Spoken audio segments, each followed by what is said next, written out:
তাফসীর এসে যায়।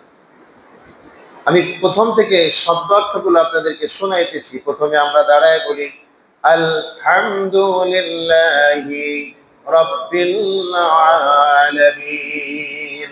যখন বলি আলহামদু, আমি প্রশংসা করতেছি। আমার আল্লাহ তাআলা ডাক দিয়ে বলেন, বান্দারে কার প্রশংসা করো? আমরা বলি লিল্লাহ, আল্লাহ তাআলার প্রশংসা করি। আল্লাহ জিজ্ঞাসা করে, কোন আল্লাহর প্রশংসা করো? তখন আমরা বলি রব্বিল আলামিন, যিনি তামাম জাহানের প্রতিপালক। বলেন সুবহানাল্লাহ। দয়াল মাওলা রে, কোন নাম ধইরা ডাকবো তোমারে? কোন নাম ধইরা ডাকলে তোমায়?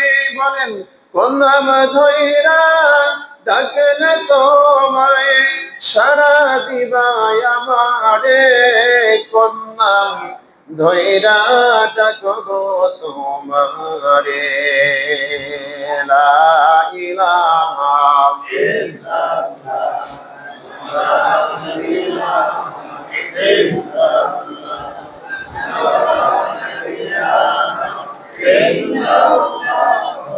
মুহাম্মদ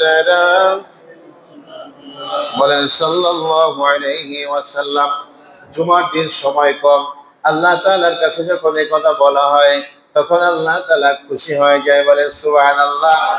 আরশে আজিমে বসে ফেরেশতাদেরকে ডেকে ডেকে বলে, ফেরেশতারা দেখ, তাকায় তাকায় দেখ, আমার বান্দা বান্দিরা আমি আল্লাহ আমার প্রশংসা করতেছে। বলেন সুবহানাল্লাহ।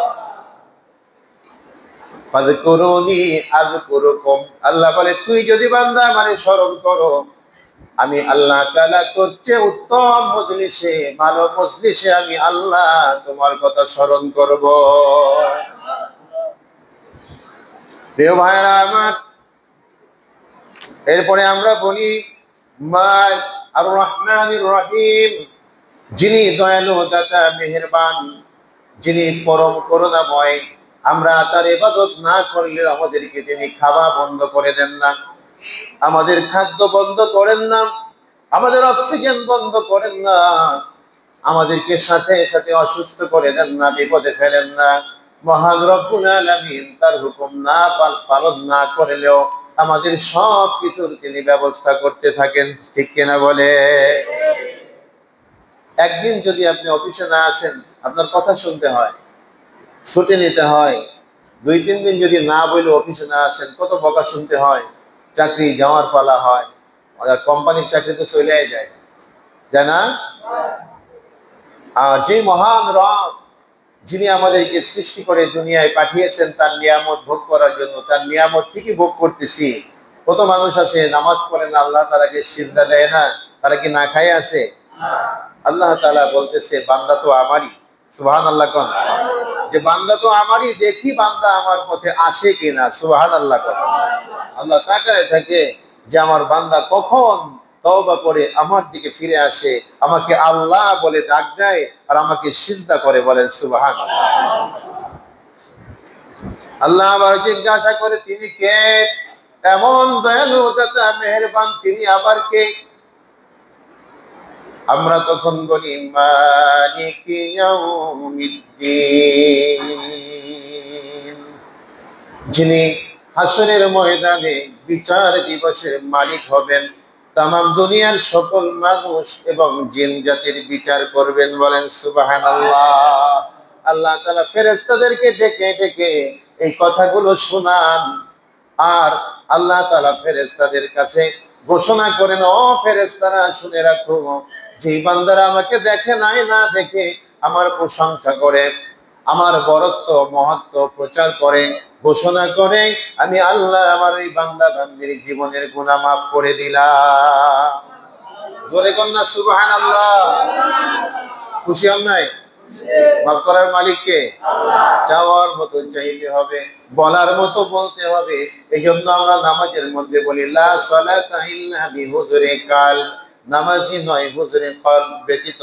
হুজুরে কলব হলো আমার দয়াল নবীজি বলেন, হুজুরে কালব হলো যে আল্লাহ তাআলাকে তুমি দেখতেছো, না হয় আল্লাহ তোমাকে দেখতেছে, এই হালতে নামাজ আদায় করা। কিছু কিছু মানুষ কয় ওই মসজিদে নামাজ পড়তে যাওয়া যাইব না, আল মসজিদে জামে মসজিদে। কয় কেন? ওই মসজিদে হুজুরের কথা কয়, হ্যাঁ পীর সাহেবের কথা কয়। মাফি। আমি তো বলি যে আমি যে আলোচনা করি, যে কথাগুলো বলি, যদি আপনার পছন্দ না হয়, আপনার যদি সমস্যা হয়, আমার কাছে জিজ্ঞেস করেন, আমি ওর জবাব দেব, প্রমাণ সহ বলে দেব কোরআন হাদিস থেকে। কিন্তু আপনারা পিছনে বৈশা আজে বাজে কথা বলে গুনাহ কামাই করেন না। হুজুরি কাল এটা হলো একাগ্রতা, আল্লাহ তাআলার প্রতি ধ্যান এবং খেয়াল করে নামাজ আদায় করা। যদি নামাজের মধ্যে ধ্যান এবং খেয়াল না থাকে, আপনার দুনিয়ার চিন্তা ভাবনার মধ্যে আপনার নামাজটা কেটে যায়, এই নামাজটা হবে শিরকি নামাজ। নাউজুবিল্লাহ বলেন। ফাওয়াইলুল লিল মুসাল্লিন। এরকম লক্ষ লক্ষ কোটি কোটি নামাজীরা জাহান্নামের ইন্ধন হয়ে যাবে। ফাওয়াইল নামক দুজকে যাবে তারা। সূরা ওই হুমাজা না, ওই মাউন, সূরা মাউনের মধ্যে 30 নম্বর পড়ে। এখন নামাজের মধ্যে যদি একাগ্রতা না থাকে, তাহলে কি নামাজ হবে? হবে না। এখন যখন আমরা নামাজের মধ্যে এভাবে আল্লাহ তাআলার ধ্যান এবং খেয়ালে হুজুরে কালবে নামাজ আদায় করি, আল্লাহ তাআলার প্রশংসা করে, আল্লাহ তাআলার দয়ার কথা বর্ণনা করে, তার মহত্বের কথা, তার বরত্বের কথা বর্ণনা করার পরে আমরা বলতে থাকি ইয়্যাকা না'বুদু ওয়া ইয়্যাকা নাস্তাঈন। দুই বন্ধুর মধ্যে প্রেমের আলাপ চলতে থাকে, বলেন সুবহানাল্লাহ। দেওয়া নেওয়ার পর্ব চলতে থাকে। তখন ফেরেশতারা কয়, আল্লাহ রে, এবার তোমার কাছে কি? তোমরা চুপ থাকো, এটা আমি আর আমার বান্দা বান্দির ব্যাপার, বলেন সুবহানাল্লাহ। আমরা বলি ইয়্যাকা না'বুদু রাব্বুল আলামিন, আমি তো তোমারই গোলামি করি। ও মালিক, আমি তো তোমাকেই সিজদা করি, তোমার কাছে মাথা নত করে রুকু করি, আল্লাহু আকবার বলে তোমার বরত্ব ঘোষণা করি। আমার কোনো ক্ষমতা নাই, পাওয়ার নাই, আমি তোমার গোলাম, আমি এটা স্বীকার করি গো আল্লাহ। আল্লাহ তাআলা বলেন, এরপরে আমরা বলি আমি তো তোমার গোলামি করি, আর তোমার কাছেই তো সাহায্য চাই। যেহেতু তোমার গোলামি করি, সাহায্য আর কার কাছে চাইবো? তোমার কাছেই আমি সাহায্য চাইতেছি, বলেন সুবহানাল্লাহ। আমার আল্লাহ তাআলা খুশি হইয়া যায়, খুশি হইয়া বলে কি লাগবে ক, কি চাওয়ার আছে চা। আমরা তখন বলি ইহদিনাস সিরাতাল, বলেন না, কষ্ট হয়?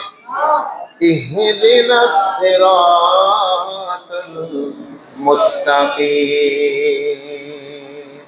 রব্বুল আলামিন, তুমি আমাদেরকে সহজ এবং সঠিক পথ দেখায়া নাও, বলেন সুবহানাল্লাহ। এটা কে শিখাই দিয়েছেন? আল্লাহ নিজেই শিখাই দেয়। আবার আল্লাহ তাআলা আমাদের দিকে তাকায় তাকায়া এই কথাগুলো শুনতে থাকে, বলেন সুবহানাল্লাহ। এজন্যই যে হুজুরে কালবে নামাজ আদায় করতে হয় ধীর স্থির ভাবে। তাড়াহুড়া করলে, নামাজ আদায় করলে এই নামাজ হয় না। আমার দয়াল নবীজি বলেন যে দুনিয়ার মধ্যে সবচেয়ে বড় চোর হলো তারা যারা নামাজ চুরি করে। সাহাবারা বললেন, ইয়া রাসূলুল্লাহ, নামাজ আবার চুরি করে কেমনে? নামাজ তো রুকু সিজদা দিয়েই পড়ে। বলছে তারা তাড়াহুড়া করে, দ্রুত গতিতে নামাজ পড়ে, কি পড়ে নিজেরাও জানে না। নামাজের মধ্যে কোনো গুরুত্ব নেই। এরকম নামাজ পড়লে তারা কি হবে? নবীজির জবানের কথা যে তারা হলো নামাজ চোর। আর চোরের জায়গা কি জান্নাতে হবে? হবে না। কিন্তু ধীর স্থির ভাবে নামাজ পড়বেন। দুনিয়ার সময় তো সময় চলে যাইতেছে, কবরে গেলে বিশাল সময় পাবেন, অগণিত সময় পাবেন, লং টাইম, সে কিয়ামত পর্যন্ত সময় থাকবে। কিন্তু যত আমল করবেন কোনো কাজে লাগবে না। সুবহানাল্লাহ। অথচ দুনিয়ার মধ্যে যদি একটা সিজদা দেন, সারা দুনিয়ার সমস্ত সম্পদ আল্লাহ তাআলার রাস্তায় দান করার চেয়েও বেশি সওয়াব আল্লাহ তাআলা আপনার আমলনামায় দিয়ে দিবেন। একবার যদি সুবহানাল্লাহ পড়েন, একবার সুবহানাল্লাহ, একবার যদি পড়েন আলহামদুলিল্লাহ, একবার যদি বলেন আল্লাহু আকবার, এই প্রত্যেকবারের জন্য আমার রাসূল বলেন তামলাহুল মিজান, এক পাল্লা নেকি আল্লাহ তাআলা আপনাকে আমাকে দান করবেন। পাল্লাটা কত বড় আপনাদের জানা আছে, অনেকে জানেন অনেকে জানেন না। পাল্লাটা রাফাতারাস সামাওয়াতি ওয়াল আরদ, এই জমিন থেকে আসমান পর্যন্ত 500 বছরের রাস্তা। এই যতটা ফাঁকা জায়গা আছে, এই ফাঁকা জায়গা সম পরিমাণ এক একটা পাল্লা। বলেন সুবহানাল্লাহ। তাহলে এই দুনিয়ায় আমাদের বেশি বেশি ইবাদতের সময় কাটাইতে হবে না।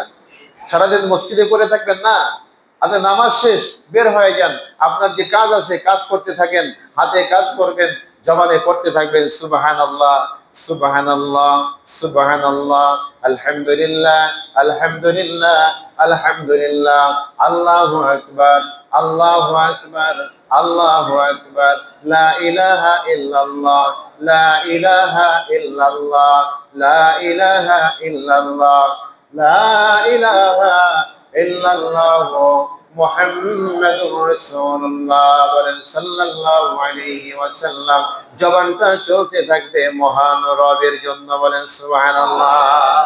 তাহলে এই জিহ্বাটা যদি আপনি তরুতাজা রাখেন, শয়তান আপনাকে ধোঁকা দিতে পারবে না।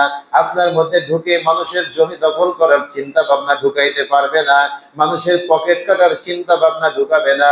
এই জিহ্বা যদি আল্লাহর নামে তরুতাজা থাকে, আপনি ঘুষ খেতে পারবেন না, আপনি সুদ খেতে পারবেন না, আপনি মানুষকে কষ্ট দিতে পারবেন না, আপনজনের হক নষ্ট করতে পারবেন না।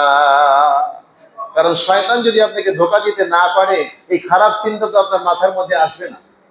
ঠিক কিনা বলেন? তাহলে আমাদের জিহ্বাটা সবসময় তরুতাজা রাখতে হবে। কিসের মাধ্যমে? আল্লাহর জিকিরের মাধ্যমে, তাসবিহর মাধ্যমে, এবং অধিক সময় পরিমাণ জিকির আজকারের সাথে সাথে আস্তাগফিরুল্লাহ আস্তাগফিরুল্লাহ। বলেন আস্তাগফিরুল্লাহ আস্তাগফিরুল্লাহ আস্তাগফিরুল্লাহ আস্তাগফিরুল্লাহ। অর্থ হে আল্লাহ তুমি আমাকে মাফ করে দাও। এই আস্তাগফিরুল্লাহ যদি আপনি পড়তে থাকেন, আমার আল্লাহ তাআলার পক্ষ থেকে আমার দয়াল নবীজি আমাদেরকে জানায় দিলেন, যারা সব সময় আল্লাহ তাআলার দরবারে মাফ চাইতে থাকবে, গুনাহ থেকে বিরত থাকবে, আল্লাহ তাআলা অদৃশ্য জায়গা থেকে তাদের রিজিকের ফয়সালা করে দিবেন। বলেন সুবহানাল্লাহ। আল্লাহুম্মা সাল্লি, সবাই জবান খুলে পড়েন মুহাম্মাদ ওয়া আলা আলি সাইয়্যিদিনা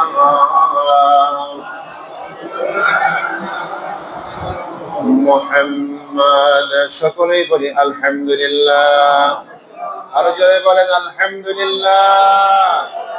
আমাদের মালিক কে? আমাদের মালিককে। হুকুম মানতে হবে কার? হুকুম মানতে হবে কার? আমাদের রাসূলকে, মুহাম্মাদুর রাসূলুল্লাহ সাল্লাল্লাহু আলাইহি ওয়াসাল্লাম, তার হুকুম আমাদেরকে মানতে হবে। আমার প্রিয় ভাইরা, মিলাদুন নবীর মাস, চাইছিলাম ওই ব্যাপারে কিছু কথা বলবো। দয়াল নবীজি এসেছেন কি নিয়ে? কোরআন নিয়ে। কি নিয়ে এসেছেন? কোরআন নিয়ে এসেছেন। আমার দয়াল নবীজির জীবনে তিনি যা কিছু আমল করেছেন, এই কোরআনের মাধ্যমেই করেছেন। সুবহানাল্লাহ বলেন। আম্মা জান আয়েশা রাদিয়াল্লাহু তাআলা আনহার কাছে নবীজির ওফাতের পরে সাহাবারা গেলেন যে আম্মা জান, আমার রাসূলের জীবনের ব্যাপারে কিছু কথা বলেন। আম্মা জান ধমক দিয়ে বললেন, তোমরা কি কোরআন পড়ো নাই? সুবহানাল্লাহ বলেন। ও সাহাবারা, তোমরা কি কোরআন পড়ো নাই? তারা বললেন, অবশ্যই পড়েছি। তাহলে শুনে রাখো, মুহাম্মাদুর রাসূলুল্লাহ সাল্লাল্লাহু আলাইহি ওয়াসাল্লাম এই কোরআনের বাইরে কোনোদিন কথা বলে নাই, চলে নাই। এই কোরআনটাই হলো আমার নবীজির জীবন। বলেন সুবহানাল্লাহ। তাই কোরআন মেনে যদি আমরা আজও চলতে পারি, তাহলে আমাদের ব্যক্তিগত জীবনে, পারিবারিক জীবনে, সামাজিক জীবনে, রাষ্ট্রীয় জীবনে শান্তির কোনো অভাব থাকবে না। আপনার দোকানের শাটার খোলা থাকবে, ঘরের দরজা খোলা থাকবে, লকারের দরজা খোলা থাকবে, কোনো মানুষ আপনার সেখান থেকে চুরি করবে না, যদি কোরআন আমরা মেনে চলতে পারি, আল্লাহ রাসূলের আদর্শ মেনে চলতে পারি। কিন্তু দাড়ি আছে, টুপি আছে, জুব্বা আছে, নামাজ পড়ি, রোজা রাখি, মিথ্যা কথা ছাড়ি না, সুদ ছাড়ি না, ঘুষ ছাড়ি না, মানুষের উপরে জুলুম করা ছাড়ি না, তাহলে আপনি আর আমি কেমন মুসলমান নিজের কাছে প্রশ্ন করেন। ধরা পড়তে হবে কবরে যাওয়ার পর, আজরাইলের হাতে ধরা পড়বেন, তারপরে আস্তে আস্তে পর্যায়ক্রমে শুরু হবে, কিন্তু বাঁচার কোনো উপায় নাই। দুনিয়ার জমিনে আপনি বাঁচতে পারবেন, মামু খালু যদি র্যাবের প্রধান থাকে, বড় বড় অফিসার থাকে, রাষ্ট্রপ্রধান থাকে, তাদের ফোনে আপনি বাঁচতে পারবেন। দুনিয়ায় জেলখানা থেকে আপনাকে জামিন করায় নিয়ে আসতে পারবে, সাজা করার পরেও সাজা কমায় নিয়ে আসতে পারবে, এক দেশ থেকে আর এক দেশে যেতে পারবেন, কিন্তু মৃত্যু থেকে বাঁচার কোনো উপায় আসেনি। কথা বলেন, আসেনি? যমুনা গ্রুপের চেয়ারম্যান বলছিল আমাকে বাঁচাও, আমার সম্পদ তোমাদেরকে দিয়ে দেব, বাঁচাইতে পারছে? আর যারা আছি আমাদের বাঁচাইতে পারবো? কোনো উপায় নাই। আমার প্রিয় ভাইরা, তাই কোরআন এবং হাদিস মানার কোনো বিকল্প নাই। শান্তি যদি পেতে চান, কোরআন এবং হাদিস মেনে আমাদের চলতে হবে, এর বাইরে কোনো বিধান নাই। যদি সেটা মানেন, আমাদের অশান্তির কোনো শেষ থাকবে না। আল্লাহ তাআলা যেন আমাদের সবাইকে আমার প্রিয় নবী রাসূল পাক সাল্লাল্লাহু আলাইহি ওয়াসাল্লামের আদর্শ অনুযায়ী জীবন যাপন করার তৌফিক দান করেন, বলেন আমিন। ওয়া আখিরু দাওয়ানা আলহামদুলিল্লাহি রাব্বিল আলামিন। একটা ঘোষণা